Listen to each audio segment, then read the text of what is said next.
week in racing. It's time to recap it. And who better to do it than Michael and Magic? Two bros/pros who cover the highs and lows of racing around the globe on every one of their shows. Real fans look forward to these guys and their last stunts, cause they know they're not talking out of their royal ascot. What they say makes sense. So ladies and gents, sit back and relax as Blinkers Off presents The Magic Mike Show, where you hear the experts speak. The Magic Mike Show. Tune into the show every week. The Magic Mike Show. You can trust the show is the bomb because it's being brought to you by RacingDudes.com. What's up, everybody? I'm Magic. And I'm Mike. And this is the Magic Mike Show, episode 246, Mr. Samich. Crazy weekend, crazy post-Super Bowl Monday. A lot to talk about. How you doing today?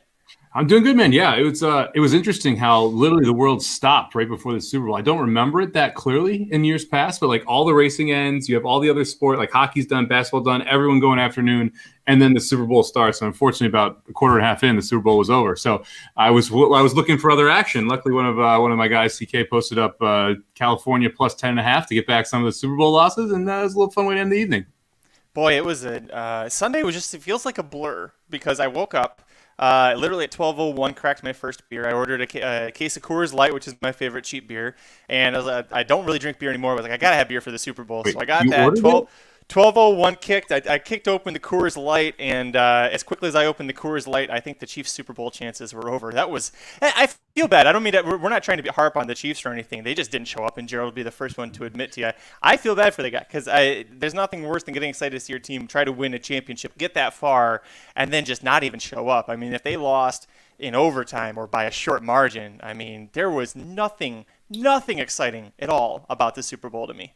Yeah, that was the frustrating part, man. It wasn't just the fact that they lost. And, the offensive line didn't play well, and Mahomes was running for his life, had a bad toe. So there's a ton of reasons why this went poorly. But, like, Hill dropping the touchdown in the first quarter, Kelsey dropping the third down pass in the second quarter, those early plays where it was just you need to make those plays in the Super Bowl, it set the table for what type of evening it was going to be for the Chiefs. But, the Bucs played outstanding. I thought Bowles did a wonderful job not blitzing. I think that was kind of an underrated part of this, just rushing with the front four and dropping back in coverage to force Mahomes to try and really methodically move down the field, which gave his defensive line more chances to get to Mahomes, and also meant that they had to make all of those plays that they didn't seem to make. And so great job by the Bucs staff on the defensive side of the ball to really set themselves up for success. Yeah, I mean, both sides. Byron Leftwich, I've always thought was an underrated coordinator and coach, and I think he finally is going to start to get his dues for being able to work with Tom Brady, because you think these are both, Leftwich is only a year or two older than Tom Brady. He's not much older.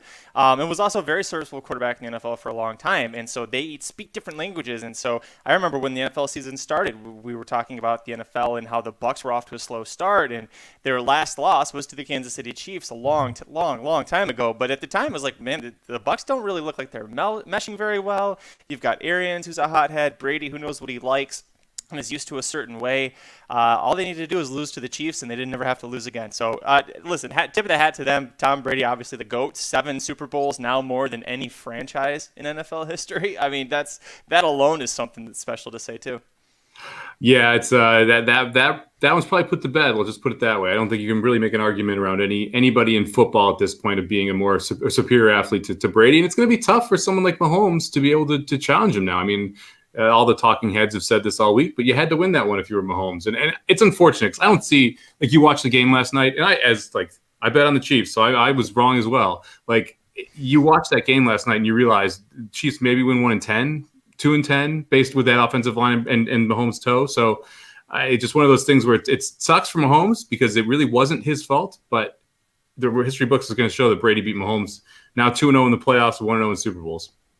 There's part of me that's a Lions fan is like, well, we fired our head coach. I see two really very talented and interesting candidates as coordinators on the Super Bowl winning team. Obviously, Todd Bowles has been a head coach before. I thought he did a better job than the roster he had, but he might ultimately be better as defensive coordinator. But as a Lions fan, there's part of me that's like, man, like we could have had a couple of those guys. And then I remember what happened the last time we waited until the Super Bowl to hire a coach. And then we hired the defensive coordinator of the New England Patriots, who gave up more yards than any team had ever done in Super Bowl history. So in second thought, I'm still okay with the Big Lebowski being our head coach in Detroit. I miss Matt Patricia. He was the worst coach in the NFL at halftime adjustments. You could just bet against the Lions second half every single game, and you're getting paid out like 80% of the time. It's incredible. Well, for me and obviously for my wife, because she really didn't care about football and how boring that game was, we watched the Super Bowl. So I made a list of a couple of Super Bowl commercials that really caught my attention. I know I'm springing you on this, so I'll let you have a chance to think of maybe your favorite or most memorable or least favorite Super Bowl commercials. Two that stuck out to me. I love the Samuel Adams Clydesdales commercial because it starts off like the classic Budweiser commercial, slow shots of the Clydesdale standing there looking majestic. And then a guy walks over and pulls the pin on the trailer, and the Clydesdales just take off. And then it's like, I don't know, it looks like one of the horses got loose in the paddock, Santa Anita, and it's just like driving, all over the place, flying around, knocking things over. And the guy's just sitting there holding the pin. In the case of Sam Adams, he goes, "Oops, oh well," and he just walks away. So I liked that because it subverted the expectations. And then the Beavis and Butthead with the Paramount Plus commercial, which I thought was nice, that they had like a building story throughout the Super Bowl of these Paramount Plus characters all trying to reach the summit of Mount Paramount, and somebody says something about a giant crack, and then they just spend 10 seconds just laughing and snickering. Giant crack. So that one, you'll always get me with Beavis and Butthead. I love Beavis and Butthead to death. So what about you? Anything that stood out to you? I like the Paramount, the buildup of it. And I got to say, the other one I thought that was actually kind of creative was the Mountain Dew commercial where there's count the bottles.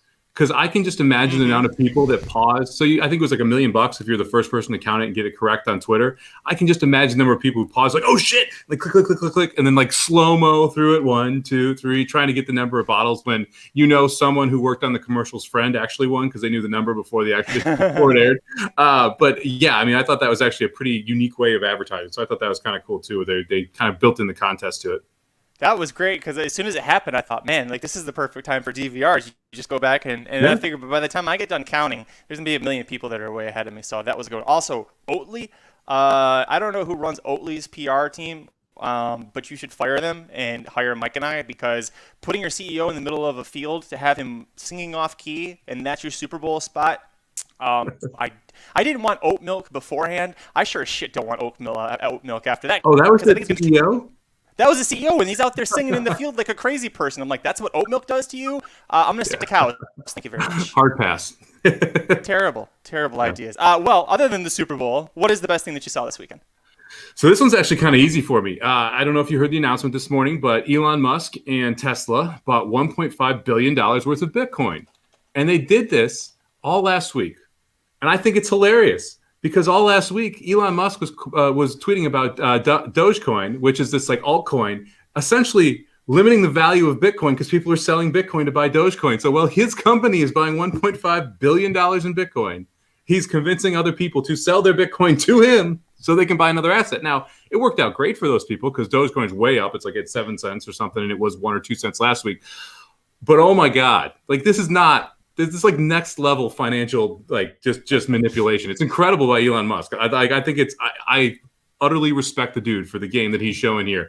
I'm sure the SEC is going to have a word or two to say about this as well, because it's a public company's asset that is now going to be more profitable. He's up like 20% already on the trade. But I saw that this morning and I just started laughing because it's like, if you followed the whole Dogecoin thing, Elon Musk started tweeting about cryptos about a week and a half or 2 weeks ago. Which is, oh, by the way, right around the time his company buys $1.5 billion of the biggest one. So it's just like, And the timing of it, because you had, I think leading up to that, Bitcoin was starting to crash. 2 weeks ago, Bitcoin took a big crash. And then last week we had the whole GameStop, AMC, Reddit fiasco with the market that I still think is awesome. So that happens. Everybody's like, oh, look at all these people screwing with Wall Street. And Elon Musk is in the other corner going, ha, ha, ha, ha, I'm ruling the world, bitches. Just an evil laugh. Evil laugh as he buys up all the Bitcoin. That's just, yeah, man. The best thing that I saw, I wanted it to be Bezos losing because God, that just felt so good. I watched one race on Sunday, and it was Bezos losing. And I, like, halfway through the fart turn, started laughing. But we're going to talk about the race later. Announced today, Santa Anita Park and Del Mar have teamed up together. They're offering a $1 million bonus. They're calling it the Wild West bonus.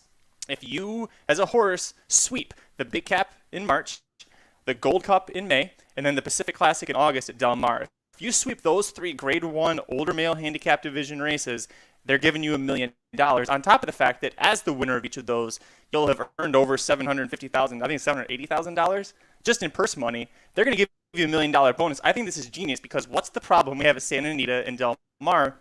Field sizes, especially the higher the races, the bigger the quality, the less the quantity.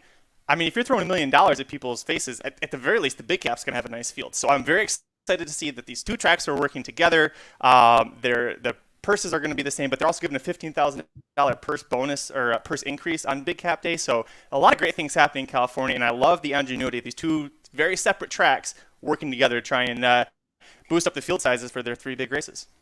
Yeah, it's smart. I'm surprised that Stronach hasn't done something like this already with going across the country, starting at Gulfstream in January, like start with the Pegasus World Cup, then do a major one later in the year, do it at Santa Anita, you could do one at Golden Gate, like you could go to Laurel Park, wherever, and just pump up major days by doing that because they could definitely have fun with it. I never understood why we don't have a Triple Crown for older horses. It just seems logical that you would do that for like turf horses and older horses. It's like, why not just keep it going for everybody? Because it clearly works pretty well and people are into it. So good on you, Santa Anita and Del Mar, for making it happen.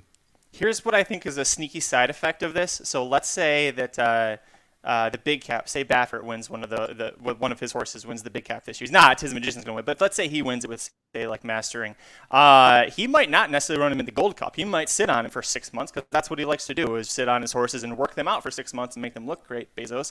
But now if he wins the big cap, he's going to be forced to run that horse back, say, in the Gold Cup, and that's 2 months difference. But for Baffert, that's almost too quick for him. So you could go in and try and beat him and get beat a short price and hope that he has some more tough luck and try and beat him there. But it's going to be interesting to see what happens regardless. The fallout here.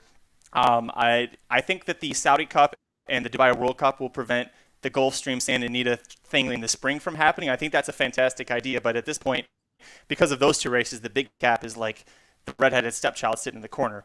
But I like where your head's thinking. I think maybe in the summertime you could go with something like that for sure. Yep. You got nothing. Well, on today's show, Mike and I have a lot to cover. We got the Kentucky Derby preps, the Kentucky Oaks preps to cover. We're going to look at our Santa Anita Pick 4 ticket from last Saturday. I'm really pissed at myself for my ticket construction. We got a lot to get into it, Mike. Damn it. I'm trying to speak too fast. We got a lot to get into, Mike. Riders up. Check your mic, man. It's crackling like crazy. Is it bad? Oh, shit. Yeah. Has it been the whole show? Damn it. I really don't know what the issue is. Hold on. Is it better now? You gotta talk more than that. I gotta talk more than this. Still popping, crackling? A little better, but it's still crackly. Damn it. I don't know what's happening with this thing. I gotta figure it out. Where's the other mic? Where's the audio technician mic? He should be in here fixing this shit for me. Yeah. Let me see if I can straighten the cord out if that helps it at all. If it's still pretty bad, Mike, when we get done with the first segment, I'll just switch out to my other mic. It's still crackling pretty good. Damn it. Okay. Stand by then. I will just go ahead and switch. I'm going to switch that out right now. It's not worth fucking around with. So, entertain the folks at home while I... If you guys are watching, by the way, there's 30, 40 of you. Send us some comments or something we can talk about while I switch my mic out. Yeah, you got a nice little Q&A section here. It was interesting Aqueduct today, actually. I have an idea for racetracks that I think someone should do 100%. You love the mandatory pick 6 thing. No one runs well on Monday. There should be some racetrack that does a 20-cent pick 6 and goes Thursday through Monday, and mandatory payout is every Monday. You have no competition. You get massive pools, and on Monday you just have a ton of people shoving money into that pool because it's mandatory payout. So if you had a Thursday through Monday weekly one, it would be amazing. Super Bowl prop bets. I cashed one prop bet. I only played 3 bets on the whole thing because my head. I realized this after the game. My head is like, you should probably bet Tampa. My heart is like, you should bet Kansas City. So I ended up betting Kansas City. I played over Mahomes' attempts. That was the one I played, and I frankly got lucky on it. He threw 49 times in the first game. The under-over was set at 40.5. He threw 41, and that last one was that goal line throw. It was kind of crazy that's how it ended up going over, especially since they weren't going to run the ball. And I thought it would be a lot of short passing attempts because of the offensive line injuries. So I was able to cash the over on Mahomes' pass attempts, but lost my KC double-sided double bet. So double result means they have to win first half and win the game. But that was a plus 120 instead of being a minus. So I like those odds with it. Bezos, does Baffert have any other first-time starters? Magic would know that one more than I do. I'm actually sure we'll talk a little bit about that specific barn when we talk about Bezos.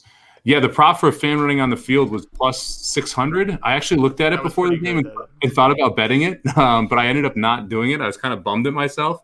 Some other fun ones that cashed. No Chiefs touchdown was 40-1. I thought that was kind of cool that hits.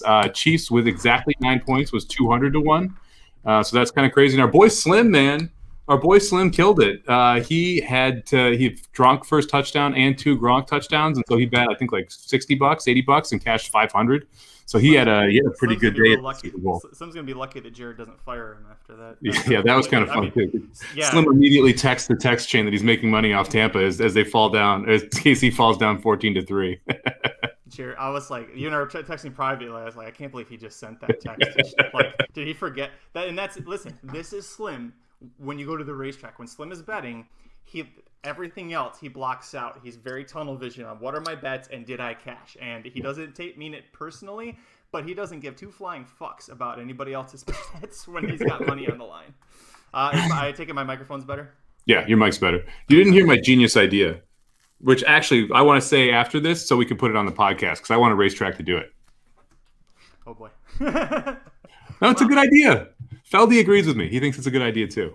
That's what he said great idea for. Okay, I did see that. You got to put your mic down, too, buddy. What? Oh, okay. Yeah, fuck this mic. I just turned this microphone off, so it's done. Yeah. Magic mic issues. Oh, get it? Magic mic issues? I got it. Thank you. You're welcome. I was choosing to ignore it. I got the dad jokes. We'll go Withers first here. 3, 2. All right, Mike, first race we're going to take a look at from this past weekend. Let's go to Aqueduct on Saturday, February 6th. This is the Grade 3 $250,000 Withers Stakes. Field of 9 horses, all 3-year-olds going 1 1/8 on the main track there at Aqueduct. Favoritism ends up on Risk Taking, making his debut for Chad Brown in 2021. Your 9-5 favorite under Eric Kinsell gets the job done, wins by almost 4 lengths. Todd Pletcher's 2-win here, Donegal Bay, which is a horse that we had considered briefly drafting. Decided we didn't want to have 2 Pletchers, and boy, I think we didn't have great luck with Prime Factor, but we at least had better luck than Donegal Bay here. Ends up a well-beaten 7th, not a good performance. Mike, the Withers doesn't usually give us a ton of really great horses, but usually the winner we can take moving forward. So talk to me about your thoughts about risk taking. Yeah, I mean, really, the conversation about the Withers, I shouldn't say starts and stops here because we get to throw some horses off the trail because of this, but Risk Taking is the only horse that has a shot at making the Derby gate coming out of this. Always makes me worried when Chad Brown's horses are at Aqueduct, though. Like, that's never a good sign that this is where, because that means they're not the A string. Now, this horse ran very well. Was able to run an 89 buyer here, up from 82 when broke its maiden. I think the main reason this horse is here is it wants no part of anything shorter than 1 1/8, which could turn out to be a very good thing when you're going 1 1/4 in the Derby in these longer races. But it'll be interesting to see if we end up seeing Risk Taking any preps that are shorter than the 1 1/8 distance that we saw today, because as we go through it, it's interesting how the distance has really changed in some of these preps and how Chad Brown is going to try and specifically find spots for this horse because, look, Risk Taking looked great here and definitely got it rolling late, but not exactly the fastest horse early. And so you're going to have these longer distances to really get that momentum going. I also am a little concerned if this horse gets in trouble or caught on the inside, that may be a long-term issue for it, much like we saw with Tiz the Law, where it just kind of needs to be in the clear and roll. That could be a problem as well when you look at post-position draws. So it's going to be interesting to see how this horse handles, being stuck on the inside and having to try and weave through horses versus just fly down the middle. And then it'll be interesting to see whether or not we actually see this horse go short at all if we just continue to have these longer races. Yeah, I'm with you. I think and Vinny sums it up perfectly. He beat a field of mostly sprinters who all hit a wall in the stretch. I want no part of horses from this prep. I wouldn't go so far as to say I want nothing to do with these horses. Capo Cane is the sprinter that I think that Vinny's talking about. He finishes 3rd after setting a decent pace. He won the Jerome, which is a 1 mile, 1-turn race. They're going to come right back probably next month. Not the Withers. What the hell is the one in the middle? I can never remember these things. The Gotham Stakes is next. That goes back to a 1-turn mile because Aqueduct's Derby preps are all screwed up. Let's go 1 1/8. Now let's go a mile. Overtook, the horse that comes up for 2nd for Todd Pletcher. First race after breaking is maiden, but you see him come from 9th. And Mike, this horse to me is terrible. I've watched a lot of his replays. This is a $1 million son of Curlin with Pletcher, who has been based in New York his entire career.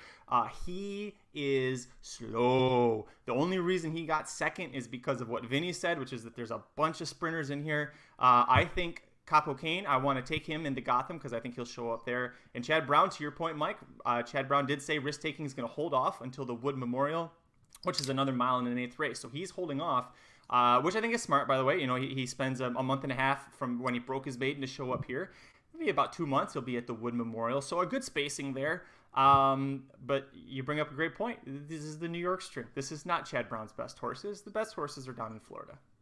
Yeah, it's the same thing with the Pletchers, right? I mean, like you're going to see them going through the Fountain of Youth Florida Derby route versus going through the Wood and moving on through the New York circuit. So interesting to see some of these horses show up and kind of what they do next. I do agree with you. I will be interested in some of these horses sprinting at Saratoga, which I think we will see quite a few of these horses end up in those 7 furlong sprints at Saratoga for 3-year-olds. So kind of keep an eye on that and look back. It's interesting you mentioned Overtook. Overtook is one of those horses that I think not is interesting because of who he's faced, not necessarily himself. So if you look at the race, 2-back faced Known Agenda and Greatest Honor. 3-back Novarags beat him. We're going to talk about Novarags. Obviously, Known Agenda we'll talk about as well. And Greatest Honor won last weekend. So interesting to me that you have a lot of common horses coming out of Overtook's races. And he's going to be one that you kind of use as a barometer, not a great barometer, but a barometer nonetheless because he's faced a lot of similar fields.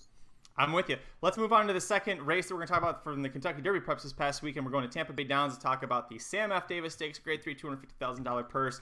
Big old field at 12, and yeah, not a whole lot that I want to take out of this one. Candyman Rocket gets the job done for trainer Bill Mott. Nova Rags completes the barn exact, holds on to second late by a neck over Hidden Stash. He was stretching out from the Pasco Stakes, which was a 7 furlong race. Candyman Rocket stepping up from breaking his maiden at 6 furlongs at Gulfstream Park.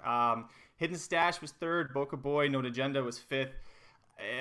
Listen, there's not a lot here that I want to take forward. I think the 2 Bill Mott horses are good, and that's probably about where I want to leave it. What about you?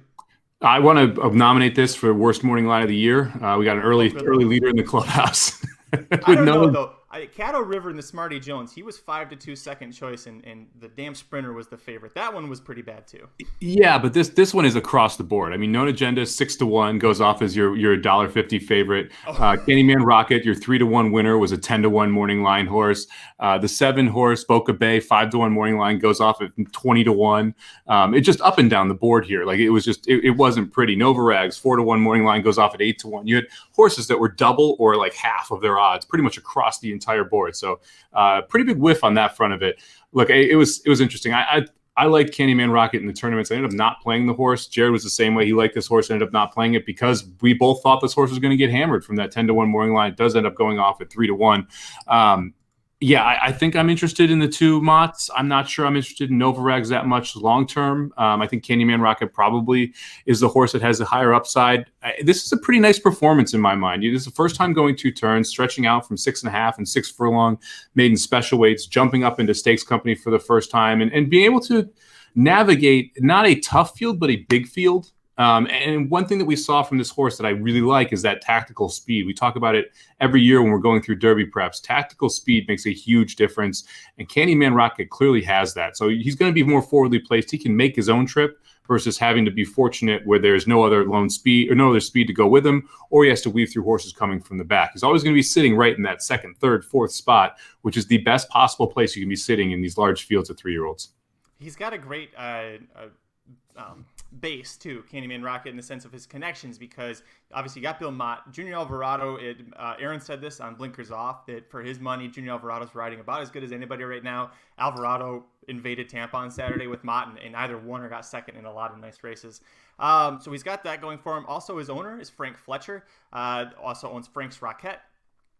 Frank Fletcher, I've by the way, found out loves to name all of his horses after his dog Rocket. So if you ever see Frank Fletcher with a horse named with the word Rocket in it, like this one, that's because he named it after his dog. So that's pretty cool. I'm with you. I think Candyman Rocket's probably gonna be the one that comes back to the Tampa Bay Derby. Mott said afterwards that both of them are candidates for the Tampa Bay Derby. I would say because Candyman Rocket's got the win here, I would want to keep him here. Novarags, let's see what he does at Gulfstream. He's done well at Tampa before. We saw him win the Pasco Stakes, but let's see what he can do elsewhere. Try and get another win. So, Boca Boy is a Florida bred. This is his first start since September. He should improve next start, but beyond the state bred stakes race, Mike, I just don't know if I want anything to do with Boca Boy. Yeah, I mean, honestly, the other horse out of here I'm interested in is Hidden Stash. Draws the one post, which is not wonderful when you're here and going this distance with this many horses at Tampa. Lester's obviously a barn that I don't know a ton of, Victoria Oliver, but this horse has shown progression every single start. And like this is the first time we saw this horse jump up into stakes company, runs a low 80s buyer, so not a world beater buyer, but running an 83 buyer and has improved every single time, 74 to 78, now 83 the 3 times around 2 turns. If this horse keeps stepping up, this could be your I'm just going to chomp up these pieces and win, take third down every single one of these races. And that can be a very valuable horse to have when you're playing trifectas, exactas on the bottom end, things like that. Hidden Stash ended up going off at 8-1. I'm guessing you're going to get similar prices consistently throughout this process on this horse, because I don't think Hidden Stash is a huge threat to flip the script on Candyman Rocket. But I also really like this type of horse underneath in tries and exactas.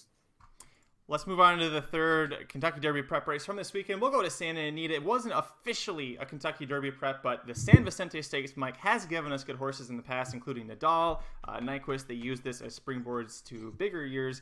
Concert Tour gets the job done with the biggest buyer from a 3-year-old in a stakes race this weekend, 94. Gets it by half length over his Bob Baffert stablemate Freedom Fighter, who was making his first start since August.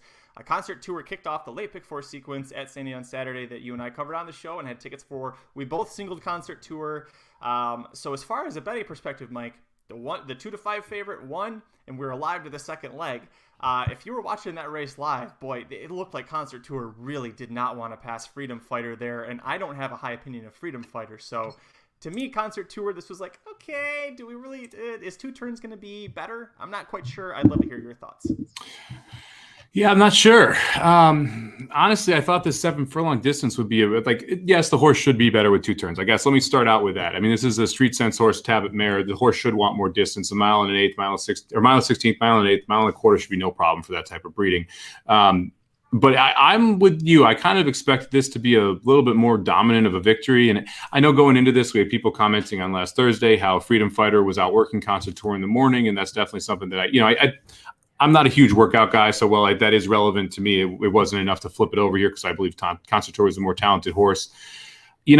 I still want to see the horse go 2 turns. I still think that this is I don't want to say the most Baffert I'm most excited about, but probably the Baffert that I think has the best chance to really keep progressing forward. I will say this, when you think about the past Bafferts that have been a freak, this wasn't the effort that you would have seen from those. And that to me definitely has, I hit the pause button a little bit because it's not one of those horses that just blew the doors off and you're like, holy shit, that's a superstar, right? I think that was something that I thought was a little bit of an issue. So we'll see if that is in there. I still would want Concert Tour over Freedom Fighter, especially as they stretch out. So I really don't have any much interest in Freedom Fighter. I'm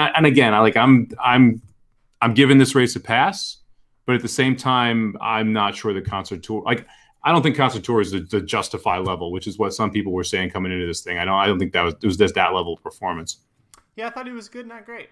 I thought the buyer was a bit higher than I would have given it. I didn't love the come home time that it was 13 and a half seconds for the final furlong. And I'm the first person on the show to usually say Sandy is a deeper track, a slower track. But people in the comments section are saying, oh, did Joel Rosario really use him? Was he really tried? Did he get out of second gear? Listen, watch the head-on shot. Watch the head-on replay. Because he drifts out 3 lanes at one point as Rosario's going after him. So if you didn't think that Rosario was going after him and that was causing him to drift, I'm not sure what caused him to drift. Maybe it was greenness. This is only a second career start, something that could fix over time. The fact that Rosario's on and that it's a Baffert, it's a Gary Mary West homebred, there's a lot to like. It wasn't anything that excited me. I still like Life is Good better. So that'll transition us, Mike, into my next topic here, which is actually, I got a question for you before we jump out of here. Yeah. And I know that I've obviously loved your Grand Motion interview talking about LASIX, and we've talked about this off air, but I think this is a really relevant conversation to have specifically for the 3-year-old preps because they're all going to meet each other. How do you think the whip rule is going to affect the 3-year-old levels when California horses leave? And do you think the Concert Tour with more urging could have been better? Do you think that leaving California is going to actually step some of these horses forward because of the additional use that the jockey can have of the stick? I mean, do you think that that's a relevant point, or do you think that that's not that important? And do you think that maybe Concert Tour didn't get out of second gear because he wasn't fully urged, right? There are reasons for these things in California specifically.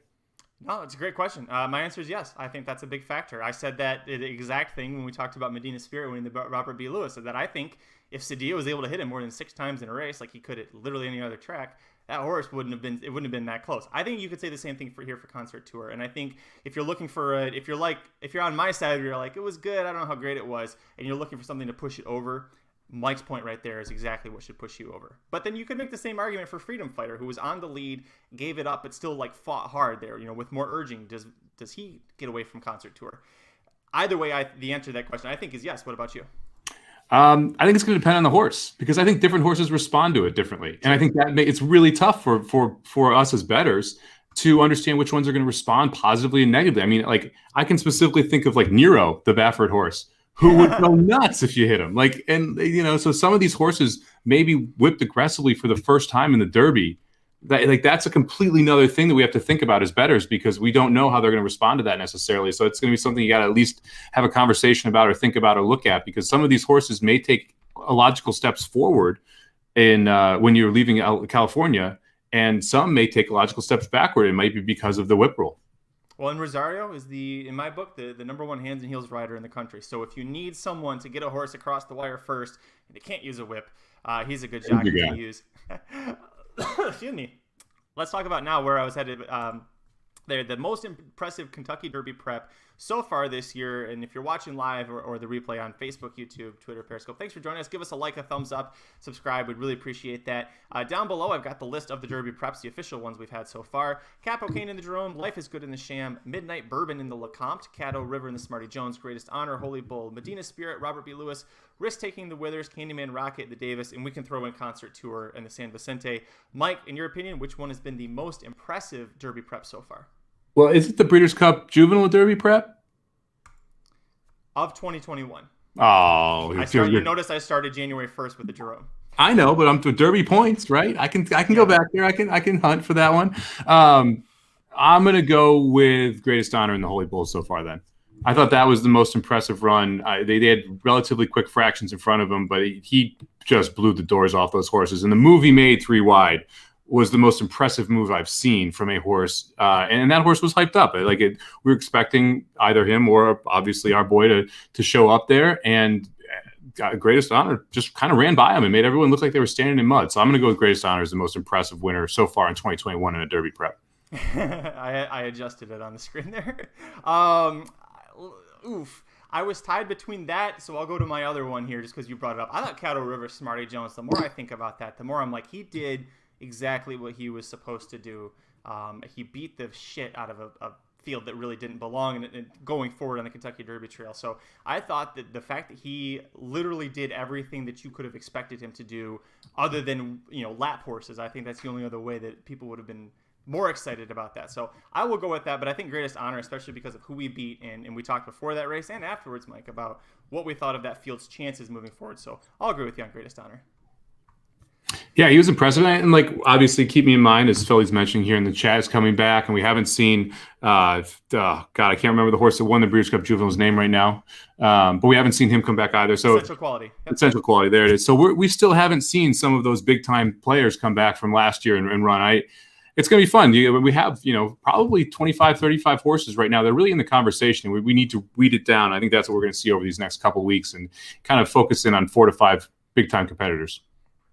Dennis is saying the Fairgrounds Prep, LeCompte, Midnight Bourbon. Listen, man, if that was the most impressive, that's good news for us because we have Midnight Bourbon on there. I think that's going to have the Fairgrounds Preps, because they're the first one. I feel like a lot of us, myself included, jump in and be like, man, those Fairgrounds horses, they look so good. And this is this is going to be a Derby horse. This is going to be a Derby horse. And it doesn't usually work out. It's just because it's early. But I'm with Dennis. I think that at least the top 3 finishers from that race are going to be very interesting in the Risen Star coming up this weekend. But we'll talk about that later. Before we jump on, I want to answer Darren's question too, because I think this is an interesting question. We talk about it quite a bit. So he's mentioned that he uses Brisnet pace figures. Explain how one horse does well with a high pace figure and then poorly with a lower. So based on his comment here, I'm assuming he means when a horse is on the lead and there's a fast pace, but yet the horse runs well, and then the horse is on the lead the next race with a slower pace and runs poorly. I think there's 2 reasons for that. So the first one is it depends on what the pace pressure is as much as the speed. So a horse going comfortably going 46 has a better chance of holding than a horse who's got someone on its throat latch going 47. That sounds counterproductive, but the ability to be up a length or to have that comfortability with your stride versus having another horse breathing down your neck and feeling pressure takes less out of a horse. Also, a lot of times you're going to see horses, what I say, run other horses off their feet, where the speed will actually affect the horses behind them. So if everyone's chasing a 46 pace, they're all running 46 and 3s, 47s, 47s and 1s. If they're chasing a 47 pace, they're running 48. Now, yes, it's an advantage to go slower up front, but it also is an advantage for the closers to be closer to you, using less energy to be there. So sometimes going a little bit faster, and it depends on the distance and how the track is playing, a whole bunch of other things, but sometimes going faster is actually better for speed horses than going slower, because you can use more of the juice that's in the tank for those closers, and they don't necessarily realize how quick, the jockeys don't necessarily realize how quick they're going being closer to the speed. Yeah, you get a lot of that depends on the jockey too. What's their internal clock telling? And the more experienced the jockeys, the Mike Smith, for example, he's so perfect at this. If he senses the race is too slow or too quick, that backstretch move, he either drops back or he pushes forward, and it's because in his clock he's going, we're too slow or we're too fast, and I'm going to take advantage of it. So I don't use Brisnet, so I can't really comment too much about it. But if I was using the DRF Timeform one, I would more just chalk it up as, all right, well, something wacky happened. Something horse racing happened in this race, which is why it didn't happen. And it could be a million reasons. I think where you're going with this, Mike, is there isn't one specific thing you can kind of point at and say that. There's just a lot of factors. Yep. Yeah. There's a bunch of different things that can happen in a horse race that affect it besides just a pace rating. It's why the replays are big when you're looking for reasons, because often when you're watching a replay, you can figure out, okay, this reason is for this reason is for that. Well, as when you look at just on paper, it's a little more difficult to figure that out.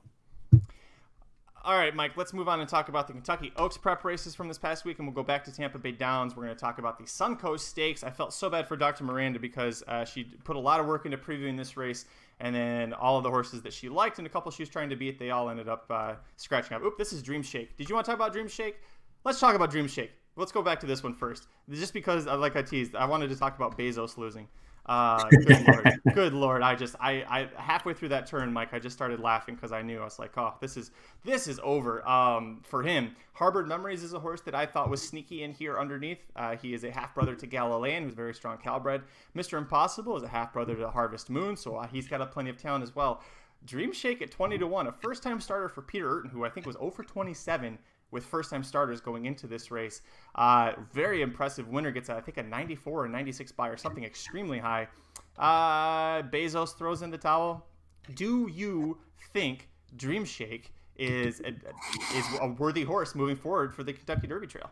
Oh, man, I was thinking about this. I don't know. Because, the other part of this horse is 10-1 morning, goes off at 20-1, which, okay, I get that Bezos takes a ton of money. So everyone else is going to kind of float up, and you'll have some weird odds in that sense. But the 2, Mr. Impossible, takes a ton of money too, and that helps the 9's price. But I mean, the fact that Rosario was on this horse, and I looked at, obviously I'm playing red board here. I didn't have this horse. I don't play Peter Urton first-time starters for a specific reason. Same. The fact that Rosario was on this horse, it only ridden for Urton 3 times, and then this horse shows up with this type of effort, it makes you wonder. Now, it's so cold on the board, I'm surprised. This horse ran so big, you expected the word to be out in some way. And maybe with Bezos and Mr. Impossible, that's why it was so cold on the board. But man, I can think of the times on one hand that the horse didn't get bet when it ran like this. And that's pretty much hidden scroll. And that's it. Every other time, the horse usually gets bet pretty good first time out for these kind of what I'm going to call random or smaller barns that show up with these monsters. And this one didn't get bet at all. And that's a concern to me. Twirling Candy, Street Cry. I mean, it almost says turf to me more than dirt, which also I thought was kind of interesting. So the distance shouldn't be an issue. I'm sure we're going to see this horse in the Derby prep moving forward. But let's just say I'm probably not buying at the price it's being sold at next time out.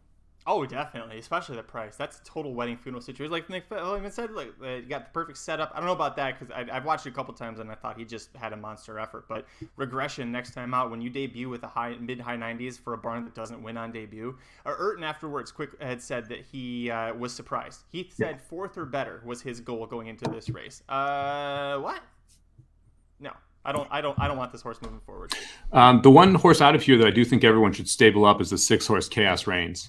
Yes. Ron Ellis, like he was really high on this horse going into the race. Pratt took them out. If Pratt rides back on this horse, I think Chaos Reigns has a shot at showing up big time. And he ran a sneaky good race in here. I didn't think it was exceptional, but the horse kind of was more forwardly placed, got pushed back a little bit, and then kind of had a little bit of a re-rally. Finished mid-pack. I think learned quite a bit from it, and I would expect to see Chaos Reigns run a lot better second time out. He was my pick to win the upset. I talked about Mr. Impossible and Harbor Memories, and that was a horse that I bet very small, but I thought it could be have a good chance. But listen, Pratt riding first time out for Ellis, that should tell you a lot. Yeah. All right, now we can go to Tampa for the Suncoast Stakes, $150,000 purse. Gets scratched down to a field of 7. Curlin's Catch is by Curlin, obviously, but he's out of an AP Indy mare. First time really trying the dirt routing, and boy, I think she likes it. She's your 9-5 favorite, wins going away by 4.5 lengths. Not a whole lot to talk about this field, Mike. I thought Curlin's Catch did what you expected, did what she was bet to do, and the rest of it was just kind of, it was a Tampa race. Yeah, no, I don't think we have to talk too much about this. I'm not interested in anyone else out of here. I was pissed that Be Sneaky didn't hold on. That was my tournament horse. It would have been nice. Well, let's talk about a race that I know you were probably excited about. This was my favorite race of the whole entire weekend. Back at St. Anita, the third race on Saturday, the Grade 3 $200,000 Las Virgenes Stakes, Moonlight D'Oro. Oh boy, did my girl get the job done, Mike. She was so good in this race. Only gets an 85 buyer, but that's okay. I'm not too worried about the number. This was her second time routing, first time facing winners. Beat the shit out of Calypso, who I was trying to tell everybody who'd listen to me, Ricky, Aaron, that Calypso is a sprinter. She's not going to be able to handle Moonlight D'Oro. What happened? Well, Moonlight D'Oro headed her, and off she went. So I love this. I think that this is the way too early my Kentucky Oaks pick, but she looked good so far, right? Yeah, you're not biased at all. No, not in the least bit. Shocked, but this was the most this is the early leader in the clubhouse for most screwy off odds I've ever seen. Oh yeah. How is Moonlight D'Oro not the favorite in this race? That to me was absolutely mind blowing. Like I texted you with the futures market was offering even money before the day started. And I'm like, I got to jump on that, right? Even money, great. Goes off at $1.30. I could have made more just waiting. Sorry, buddy. Yeah, whatever. She opened at 1-9. That was kind of fun. I cannot believe that Calypso took so much money in this race. Like I was shocked. Moonlight D'Oro was ultra impressive. Just never in doubt. And this was nice for me. We hit the early pick 5 on this on the Sama Bombs and singled this horse on a $90, hit the early pick 5 on a $90 ticket. So it's a pretty cheap one to get home. Paid almost $1,000, and this was the key. Like it was just. I talk about this all the time in ticket construction. Like a lot of people shot me DMs like, well, should I go too deep and use both of them? I'm like, just no. Like, anytime to me, if you're going to use 2 horses and it's a field of 5, a field of 6, and you're using the 2 favorites, you're doing something wrong. You got to go A or B. And then if you want to use a second horse, find value. Because if you essentially use both these horses, you're doubling your ticket cost. And your best case scenario is the winner pays $460. That's not great when you're going too deep. And if it goes the other way, you're doubling your ticket cost and it pays $4, which means that you're breaking even essentially on the race. So this is one of those spots you got to take a stand, especially when you're playing multi-leg tickets. Boy, Felbyman, it's almost like you're in my brain because if you look down here, recent winners of the Las Virgenes, because I was like, listen, Magic, don't be so biased just because you own, a very tiny percentage of it. By the way, I found out Dr. Miranda also part of this ownership, so congrats to Dr. Miranda. We are both graded stakes winning owners. Right up there with Jared's dog. Millie. Listen, the recent winners of this race, Venetian Harbor had a fantastic year. Couldn't beat Gamine, the betamethasone, but she tried. Bellafina, pretty good horse. We're pretty big fans of her on the show. Unique Bella. Oh, and Songbird, who has been pointed out, same sire, Medaglia d'Oro, won this race. This is all since 2016. So this race tends to produce very talented horses. I would say that she is more in line with the Songbird style, just in the sense that Moonlight D'Oro is very much built to be a router. She's bred to be a router. Venetian Harbor, Unique Bella, Bellafina, those are better as sprinters, but I think she's got a big future here. I will say, if you want one horse to take out of this moving forward, Miraz was the other horse I was interested in. She finished third to Moonlight when Moonlight broke her maiden, came back and broke her maiden. Miraz did very impressively. So if you give her, I think, a little bit of a bigger field to face, I think she's going to have a better chance. She's not a match for Moonlight D'Oro yet, but she's still improving just like the rest of these fillies are. So I think she's got a decent shot moving forward. You're comparing a horse to Songbird that's in the Beholder colors. I'm not sure if that's allowed. By the way, Beholder also won this with Richard Mandela, who trains Moonlight D'Oro. So there maybe use that connection there instead of the arch enemy to Beholder. Listen, Songbird was the first horse I ever fell in love with, though, in horse racing. So if I'm going to compare anybody to to Moonlight, I want it to be Songbird. But Beholder's a good second option. Mike, let's talk on about now. On a move level, whenever I get a chance to talk about Beholder's move in the Pacific Classic, I'm gonna do it. So on like a move level, this was a little Beholderish in the Pacific Classic, where like Moonlight just blew right by them. So if you haven't watched the Pacific Classic where Beholder wins, one of the most breathtaking moves a racehorse makes around the turn down in Del Mar. So check that out. And a lot of good horses were in that race too. Yeah. So it wasn't like she was beating a normal 5-horse field in California. All right, Mike, so the pick 4 at San Diego on Saturday, I want to talk about this just from a ticket construction basis. We had a concert tour. We talked about that race. We both singled. We both moved on. The second race, this is where we started to diverge. You correctly I'm sorry, I was thinking of the next race. This is the one that on the show, neither one of us had the winner of the Thunder Road picked. When the scratches came out, we both lost one of the 2 saddler horses in the final leg. I added Hit the Road and was able to get me through this leg. You unfortunately didn't get it, but let's talk about this race just real quick. Were you happy with your ticket construction, which you originally went 1-3-4-8, I went 1-4-7-8, added in the 2? Yeah, I mean, I was fine with it because the 3 would have won if it didn't scratch out. So I would have gotten through it. No, I like the 1 in the 8 the most, and I'm pretty disappointed in the race Hembry ran. I was expecting more out of that horse, and Samba didn't run great either. I mean, to me, my 2 keys were that one of those 2 runs big, and then I get his price with it, and they both didn't run very well. So I didn't. Looking back, I wouldn't change my ticket construction. I just wished I had handicapped this race better. This race had a very weird scenario where you had Sambaye, Bob and Jackie, and Hit the Road. And you see in the forum, if you're watching, over 8 lengths to 4th place, which was Hembry. I mean, it was half the backstretch. There was just the gap there. And I think when you had 2 horses scratch, Restrained Vengeance and who's it? Award? Was it Award? It was Award winner. Award winner, yeah. Both horses that like to be closer to the pace. I think you would have seen the field maybe stick a little bit closer together here. So I'm not going to read too much into this race for my handicap. This was just a weird one. The best thing, Mike, you and I were both trying to beat Bob and Jackie. And it worked. So I think that's the first time we've both been on the same side with Bob and Jackie. So I was happy to see that we paid off here. The third leg is where we diverged because you picked my boy Ruben Fuentes with Bob Sniper. I had Squalataro, and my God, Mike, the last 16th of a mile, I actually thought that Juan Hernandez was going to get there. But Fuentes holds on with Bob Sniper. Congrats to you. You got the high-priced win, and I missed second with the favorite. Yeah, I was. This was one of those races where I was actually feeling pretty good about it going into it. Where I was like, you know what, I think we can get this job done. And this one kind of bailed out the day a little bit. We ended up hitting the triple in the top 3 picks, which was nice with the 12, 9, and the 8. So but I wish I hadn't gone as deep in this race, and that maybe I guess is the one thing I can take out of it. I used Zorich because I felt like I had to. I probably didn't need to use the 6. I could have wheeled that back a little bit.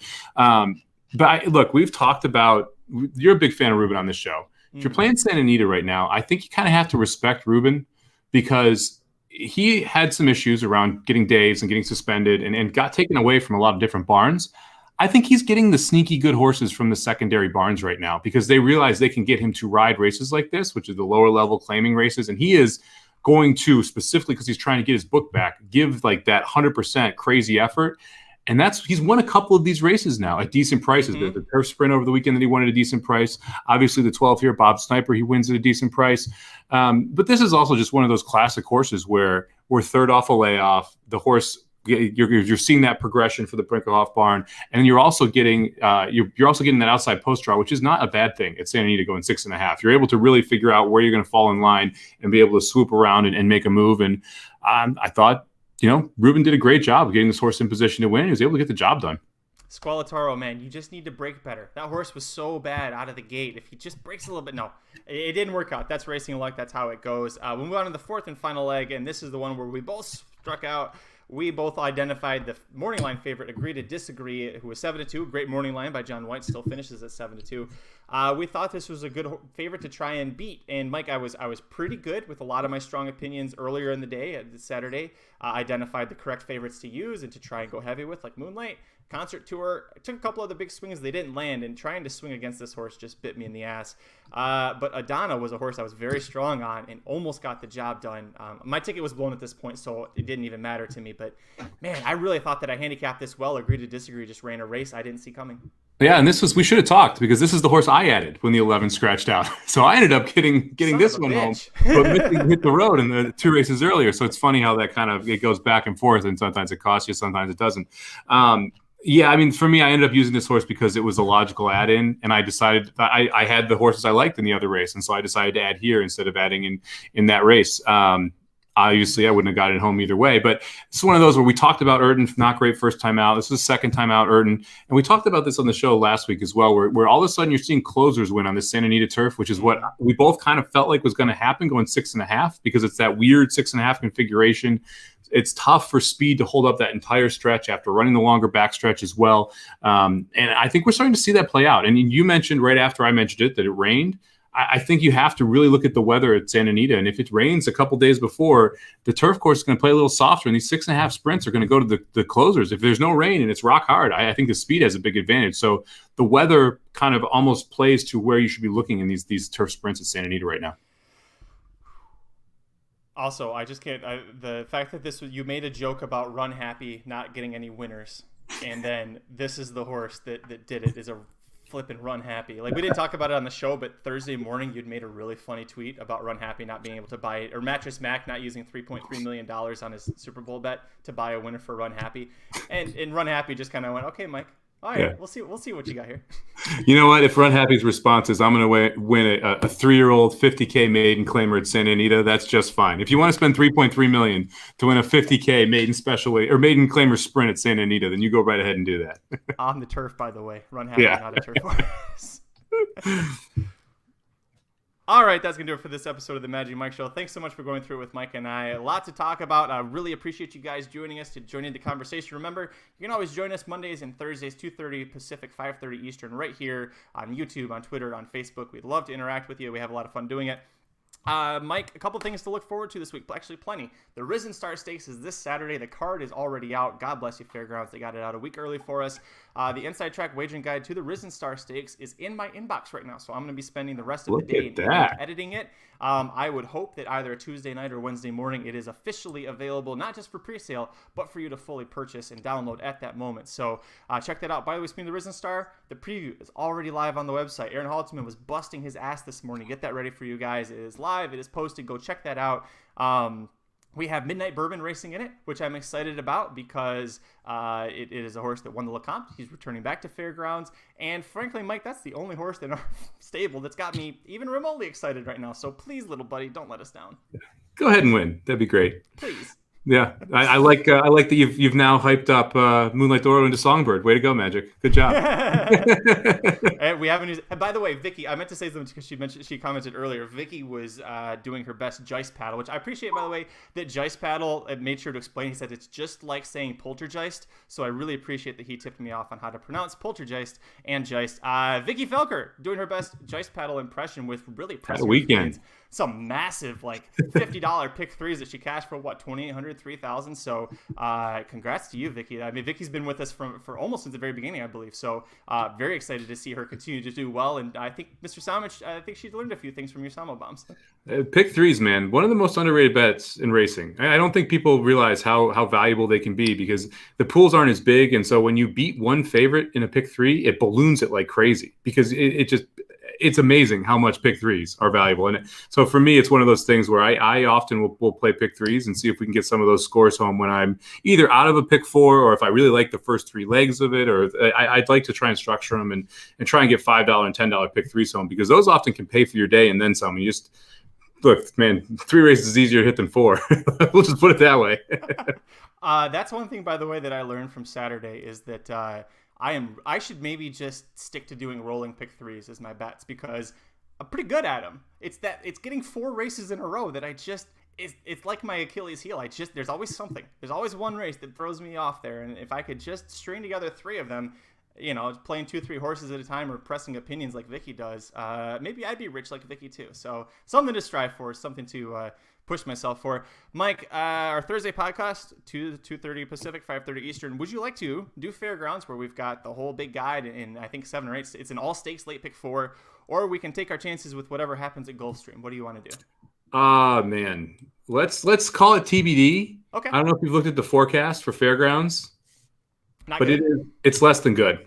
We'll just put it that way. Okay. It's less than good. Last I saw, I think it was supposed to rain both Friday and Saturday. And so some of those stakes might come off the turf, and that's never fun when we're giving out picks. Nope. So maybe we'll focus on Gulfstream. Who had their own share of rain last weekend. Maybe we'll go to Santa Anita where it doesn't ever rain. I mean, we'll figure it out. But we will tweet out where we're headed on Wednesday so that everyone can cap along if they'd like to follow along in those picks. Well, no matter what happens with the weather, I can promise you that we've got an excellent wagering guide prepared for you at racenews.com. So go to the handicapping products page, check out the options available to you. You can check out the Summer Bombs, the expert picks, Ricky's Rockets, the guide. It's all right there. Figure out what is best for you. We will see you folks back here on Thursday with a TBD track. We appreciate everyone joining us as always. Until next time, I'm Magic. And I'm Mike. Good luck this week. The Magic Mike Show, where you hear the experts speak. The Magic Mike Show. Tune into the show every week. The Magic Mike Show. You can trust the show is the bomb because it's being brought to you by RacingDudes.com.